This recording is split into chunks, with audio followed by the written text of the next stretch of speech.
तो guys, squeeze principle, Cauchy first theorem of limits, Cauchy second theorem of limits करने के बाद आज हम उनके एग्जांपल करने वाले हैं। आपकी बुक न्यू कॉलेज की जो बुक है सीक्वेंस एंड सीरीज, उसमें एक्सरसाइज 2.2 के कुछ एग्जांपल्स हम देख रहे हैं जो बेस्ड होंगे स्क्वीज प्रिंसिपल पे, जो बेस्ड होंगे कोशी फर्स्ट थ्योरम पे, जो बेस्ड होंगे कोशी सेकंड थ्योरम पे। तो चलिए वीडियो को शुरू करते हैं।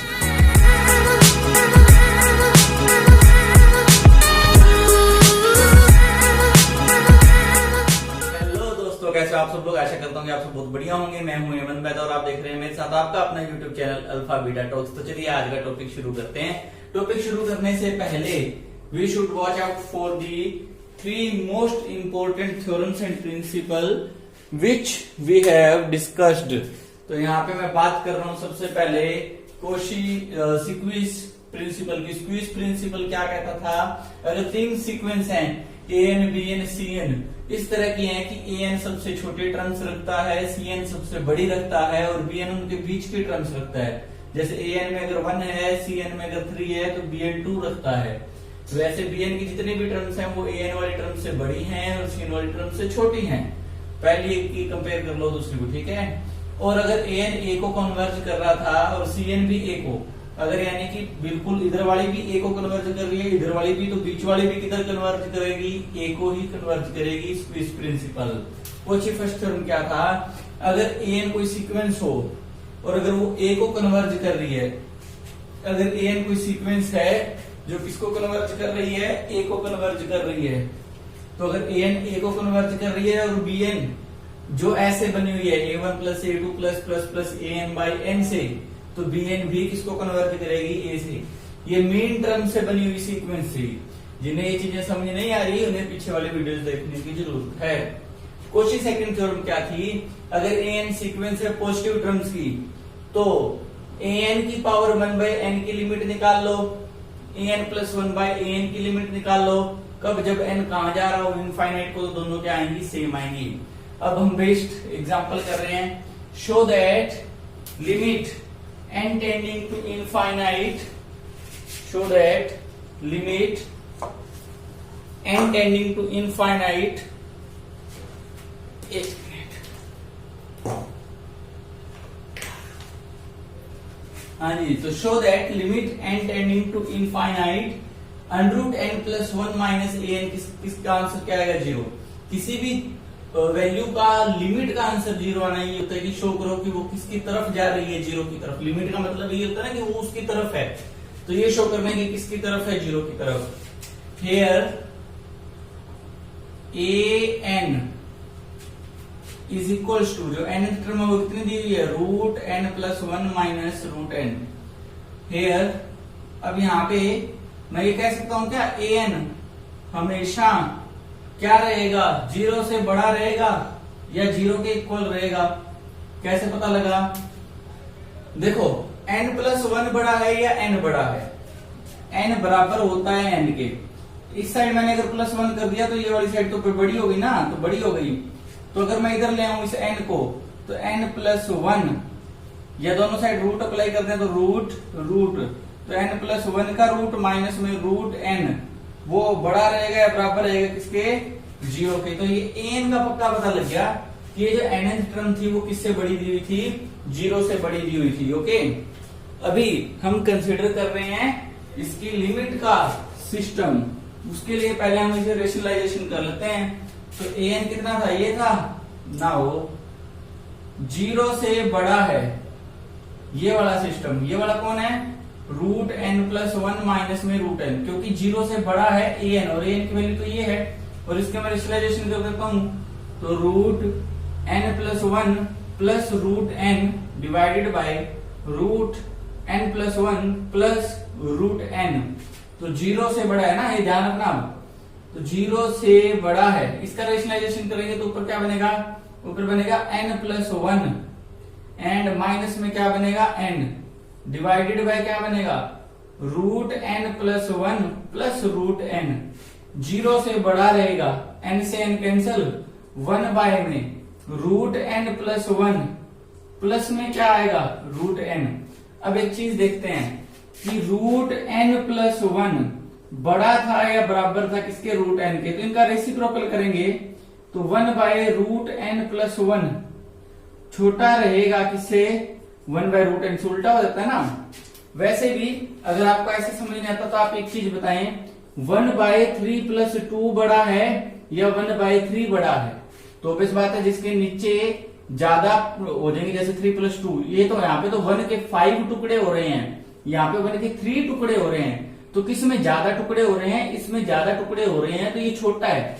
तो वैसे ही अगर इस टर्म के अंदर देखूं तो क्या ये पूरी टर्म छोटी है, किससे छोटी है, 1/√n से, हाँ है ना, ऑफ कोर्स, क्योंकि इसके अंदर 1 के कितने टुकड़े हो रहे हैं, इतने प्लस इतने, और इस टर्म में कितने टुकड़े हो रहे हैं, 1/√n, कितने, सिर्फ इतने। तो ज्यादा टुकड़े किसमें हो रहे हैं, इसमें। अगर इसमें ज्यादा टुकड़े हो रहे हैं तो ये छोटी हो गई, किससे, कम टुकड़े वाले से। ये टर्म क्यों लेके आया, ताकि स्क्वीज प्रिंसिपल आए, an bn cn। अब an किसकी तरफ जा रहा है, 0 की तरफ, वो पता लग ही गया था क्योंकि 0। अब ये cn किसकी तरफ जा रहा है, नाउ उसका पता कर लेते हैं। n टेंडिंग टू इनफाइनाइट लेते हैं cn में, cn कितना है, 1/√n, n की जगह इनफाइनाइट सीधे पुट हो जाएगा, आंसर क्या आएगा, 0। ठीक है, तो ये किसकी तरफ जा रहा है, ये भी किसकी तरफ जाएगा, 0 की तरफ। Now 1/√n is tending to 0, so using squeeze principle,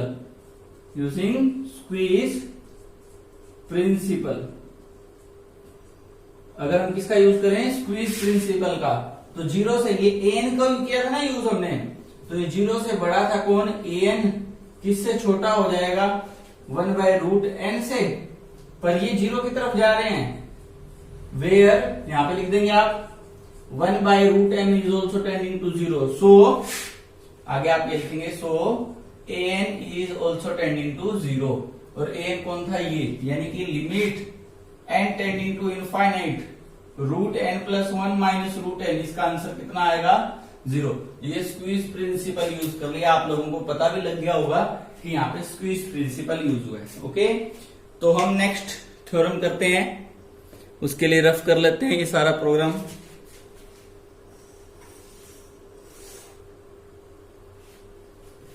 okay,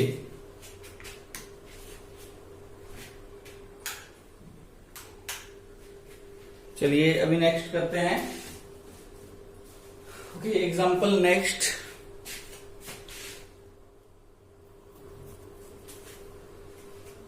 so next example which one is very very most important, problems में भी बच्चों ने दिया था, एक्सरसाइज 2.2 का एग्जांपल नंबर 3, जिसमें भी हम स्क्वीज प्रिंसिपल यूज करेंगे। स्क्वीज प्रिंसिपल आपको मैं ध्यान करा दूं, अगर किन्हीं भी दो सीक्वेंस के बीच में कोई सीक्वेंस फंसी हुई है, जैसे an अगर फंसी हुई है bn और cn के बीच में, तो अगर bn और cn दोनों सेम पॉइंट को कन्वर्ज करें, मान लिया 0 को, तो an भी उसी पॉइंट को कन्वर्ज करेगी।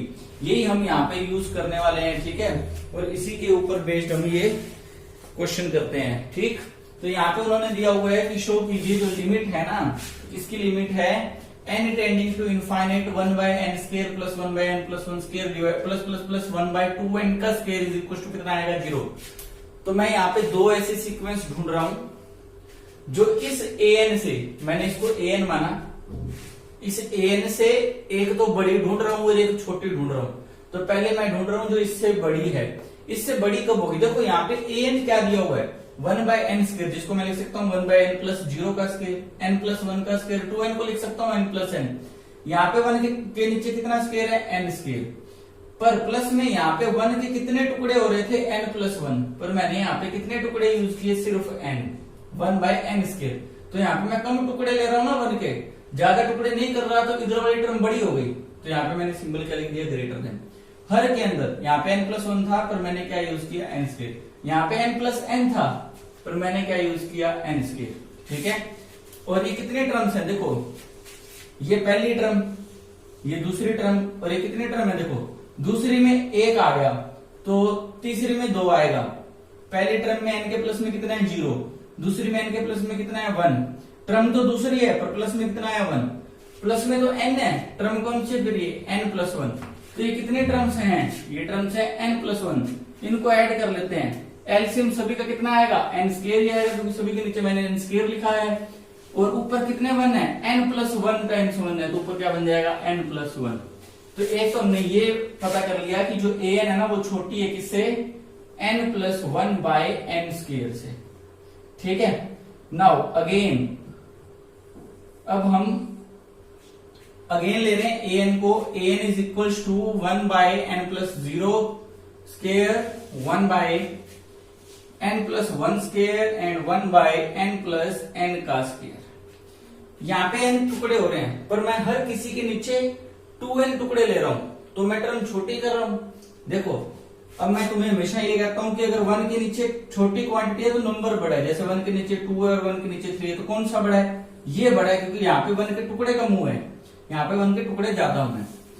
अब मैं ये कहता हूं ये बड़ा रहेगा, ये बड़ा रहेगा किससे, जब मैं यहाँ पे n टुकड़े करने थे, पर मैं यहाँ पे भी कितने करने लग गया, 2n स्क्वायर, 2n टुकड़े, हर किसी में कितने करने लग गया, 2n टुकड़े।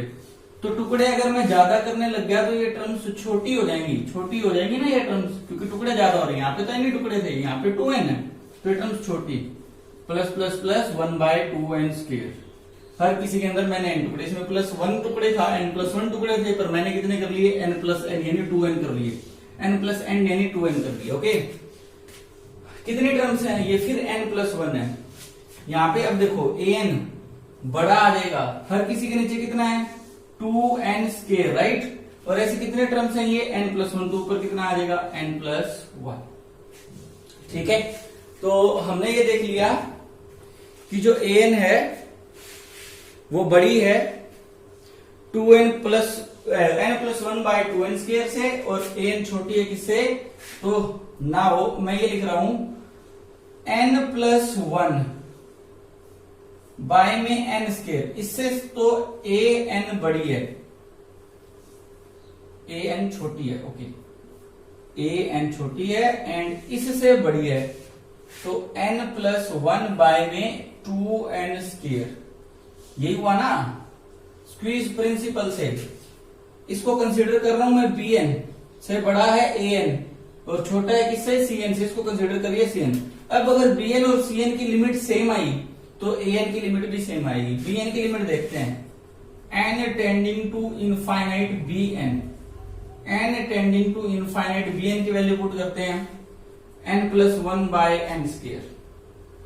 ठीक है, सोल्व करते हैं, जीरो ही बनेगा।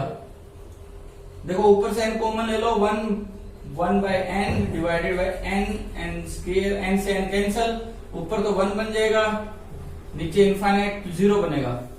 तो n tending to infinite, bn का आंसर कितना निकाल लिया, 0। अब cn के अंदर n tending to infinite put करके देखते हैं, तो cn कितना है, cn है हमारे पास में ये cn है ये n plus 1 by n square. चलो इसका निकाल लिया था पहले, यहाँ cn का निकाल लिया था, यहाँ निकाल लेते हैं bn का। bn हमारे पास है n प्लस 1 बाय में 2n स्क्वायर, बात तो वही है। अभी भी आंसर कितना आएगा, 0। यानी कि हम ये कह रहे हैं bn और cn दोनों कहां कन्वर्ज कर रही हैं, 0 को। तो स्क्वीज प्रिंसिपल क्या कहता था, बीच वाली भी कहां कन्वर्ज करेगी, 0 को, यानी कि ये जो an है इसका आंसर भी क्या आएगा, लिमिट का 0। तो ये था एग्जाम्पल नंबर 3, स्क्रीनशॉट ले सकते हो आप, बड़ा इजी सा था। स्क्वीज प्रिंसिपल लगाने का तरीका यही है कि आपको जो भी लिमिट प्रूफ करनी है, जैसे ये 0 प्रूफ करनी है तो आप इससे एक छोटी बना लो, एक इससे बड़ी। छोटी बड़ी बनाने का सिंपल सा फंडा है, इस तरह की टर्म्स लो जिसका एलसीएम इजी हो। छोटी बनाने के लिए तो यहाँ पर जैसे n प्लस 1 थे, तो मैंने हर किसी में 2n टुकड़े ले लिए, n स्क्वायर, इसमें भी 2n ले लिए, इसमें भी 2n, इसमें भी 2n, तो वो तो टर्म्स छोटी हो जाएंगी क्योंकि नीचे बड़ा होता जाएगा। और जब बड़ा बनाना था तो हर किसी में ये प्लस 1 प्लस 2 प्लस 3 ये सारे उड़ा दिए, सिर्फ n लिया, 1 by n square, 2 by n square, इस तरह से लिया, उससे बड़ी। तो दो टर्म्स मैं बना लूंगा, bn और cn, bn से an को बड़ी रखूंगा, cn से छोटी रखूंगा, bn और cn की लिमिट निकाल लूंगा, इजीली से निकल जाएगी। और दोनों 0 को कन्वर्ट कर लिया तो an जो कि इनके बीच में फंसी हुई है, क्योंकि an यही था। क्यों था ये, क्योंकि मैंने इसी से बड़ी और इसी से छोटी ढूंढी है, तो ये an था, तो an की लिमिट भी वहीं भी कन्वर्ट करेगी। ओके, नेक्स्ट एग्जांपल देखते हैं। सो नेक्स्ट एग्जांपल लिख दिया मैंने यहाँ पे, show that limit n tending to infinite 1 by 1 by 3 plus 1 by 5 plus plus plus 1 by 2n minus 1 divided by n is equal to 0, ये प्रूफ करना है कि इसकी इक्वल 0। इसमें छोटा और बड़ा बनाना पॉसिबल ही नहीं है। क्यों पॉसिबल नहीं है? क्योंकि उसके ऊपर भी फ्रैक्शन पड़ा है, नीचे भी फ्रैक्शन पड़ा है, तो थोड़ा सा कॉम्प्लेक्स है।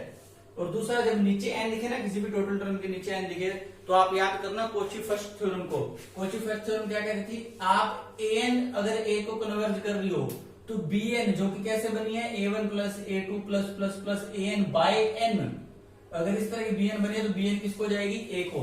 यहाँ पे देखो क्या ये बी एन नहीं है, A1 plus A2 plus A3 ऐसे ऐसे करते करते ये कौन सी टर्म है? ये AN है। और इन सभी के नीचे कौन आ गया? N, तो ये BN है। मैं यहाँ पे लिख रहा हूं here BN is equal to A1 plus A2 plus plus plus AN by में N इज इक्वल टू, जो कि दिया हुआ है 1 plus 1/3 plus 1/5 plus plus plus 1/2 n minus 1 divided by n। ठीक है, तो यहाँ पे देखो इसमें A1 A2 और लास्ट में AN, तो A1 A2 up to AN की वैल्यू क्या हो गई? So AN is equal to 1/2n minus 1। अब इतना चेक कर लो, AN जिस पॉइंट को कन्वर्ज कर रही है, अगर AN A को कन्वर्ज कर रही थी तो कॉची फर्स्ट थ्योरम से हमने प्रूफ कर लिया था कि BN भी किसको कन्वर्ज करेगी? A को। कन्वर्ज करने के लिए लिमिट ले लो, n tending to infinite AN पे लिया, n tending to infinite AN की मतलब क्या है? 1/2n minus 1। इसको सोल्व किया, 1/2 इंटू इनफाइनाइट माइनस 1, जो कि हो गया 1/इनफाइनाइट, 1/इनफाइनाइट हो गया 0, यानी n टेंडिंग टू AN किसका आंसर क्या है? 0। इसका मतलब ये हुआ AN किसको कन्वर्ज कर रही है? 0 को। तो बाय कॉशीज फर्स्ट थ्योरम, तो फर्स्ट थ्योरम के हिसाब से BN भी किसको कन्वर्ज करेगा? 0 को। और BN यहाँ पे क्या है? ये, यानी कि अगर आप लिमिट निकालोगे n tending to infinite 1 plus 1/3 plus 1/5 plus plus 1/2n minus 1 divided by n, इसका आंसर कितना आ जाएगा? 0। ये कॉची फर्स्ट थ्योरम का एग्जांपल था। चलिए एक और कर लेते हैं।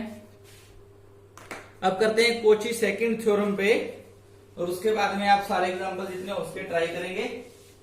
और मैंने यहाँ पे तीनों थ्योरम्स लिख दिए हैं, जिसमें स्क्वीज प्रिंसिपल क्या होता है, कॉची। तो आप जब कॉपी में करें ना तो ऐसे ऊपर लिख लिया करें, इससे बढ़िया रहता है, इससे याद भी रहती है चीजें और भी अच्छा रहता है। चलिए लास्ट एग्जांपल, जो कि कॉची सेकंड थ्योरम का होगा। Example, show that the sequence, जो सीक्वेंस है उस सीक्वेंस की स्टेटमेंट देखिए क्या लिखी है, n की पावर 1/n। पता लग गया कॉची सेकंड का, क्योंकि हाँ an की पावर 1/n वाला सिस्टम से आए ना लिमिट निकालने का, तो समझ आना कॉची सेकंड थ्योरम का है। कन्वर्जेस टू द लिमिट 1, ये शो करोगे जब limit n tending to infinite लोगे तो इसका आंसर कितना आएगा? 1। कन्वर्जेस टू द लिमिट 1 का मतलब यही होता है। ठीक है, ओके। अब हमें 1/n दिखते ही कॉची सेकंड थ्योरम लगानी है। 1/n दिखते ही कॉची सेकंड थ्योरम। तो सॉल्यूशन के लिए कॉची सेकंड लगाने के लिए, कॉची सेकंड है ही क्यों? कॉची सेकंड कहती है इस तरह की लिमिट को सोल्व मत करो, an की पावर 1/n को सोल्व मत करो, बढ़िया रहेगा आप an प्लस 1/n को सोल्व कर लो, क्योंकि उसकी लिमिट और इसकी लिमिट क्या रहेगी? सेम रहेगी। ओके, तो जहां पे अब इसको देखते हैं कंपेयरिंग, इसको अगर मैं कंपेयर करूं an की पावर 1/n से, कंपेयर इट विद, अगर इसको इससे कंपेयर करें वी गेट, तो हमें मिला an किसके इक्वल आ गया? an की power 1/n is equal to n की पावर 1/n, तो an की वैल्यू कितनी आ गई? n। नाउ an प्लस 1 भी तो चाहिए होता है, वो कितना आ जाएगा? n plus 1। an अगर n है तो an प्लस 1 क्या होगा? n plus 1। ठीक है, as we know by C2 theorem, C2 theorem का मतलब कॉची सेकंड थ्योरम, लिमिट अगर n tending to infinite an की पावर 1/n हो, वो बराबर रहती है लिमिट ऑफ an प्लस 1 में an टेंडिंग टू इनफाइनाइट के। सो वी कंसीडर, तो हम ये कंसीडर कर लेते हैं, क्या कंसीडर कर लेते हैं? Limit n tending to infinite an plus 1/an is equal to, इसको सोल्व कर लेंगे, देख लेंगे क्या बनता है। n tending to infinite an plus 1 की वैल्यू कितनी थी? n प्लस 1 डिवाइडेड बाय में an की वैल्यू कितनी है? n। दोनों के नीचे लिमिट अलग कर दे, ये एलसीएम अलग कर देते हैं, n by N plus 1 by N, तो ये हो जाएगा 1 प्लस 1 बाई एन और n टेंडिंग टू इनफाइनाइट। अगर पुट करेंगे तो 1 पे तो पुट होना नहीं, और 1 बाई एन में पुट करेंगे तो 1 बाई इनफाइनाइट। 1 बाई इनफाइनाइट कितना हो गया 0, 1 प्लस 0 कितना हो गया 1, तो आंसर कितना आ गया 1। ये प्रूफ करना था कि 1 आएगा, पर ये इसका आंसर आया है, पर कोई बात नहीं, कोची सेकंड थ्योरम से क्या होता है, इसका और इसका आंसर सेम होता है, तो इसका आंसर भी कितना आएगा 1 आएगा। तो मैंने आपको Kochi second theorem, first theorem और सभी के एग्जांपल करा दिए हैं। आप 2.2 के एक्सरसाइज भी ट्राई कर सकते हैं, जितना आपसे हो सके आप कर लीजिए। प्रॉब्लम्स जो आएंगे हम डिस्कस कर लेंगे। कल हम शुरू करेंगे monotonic sequence, yes monotone convergence theorem है, इसमें एक मोस्ट इंपोर्टेंट थ्योरम है। ये बड़ा इजी सा कॉन्सेप्ट था, मैंने सारा करवा दिया है, ठीक है। और अगर आप वीडियोस हमारी लाइक करते हैं, आपको मेथड समझ आते हैं, आपको अच्छा लगता है समझना मुझसे, तो प्लीज हमारी वीडियो को जरूर देखें, स्किप ना करें, लाइक शेयर सब्सक्राइब जरूर करें, अपने यार दोस्तों को और कॉलेजेस यूनिवर्सिटी वालों को जरूर भेज दें, नेट वालों को, गेट वालों को, सभी को ये काम आनी है। चलिए इसी के साथ अलविदा लेते हैं, जय हिंद।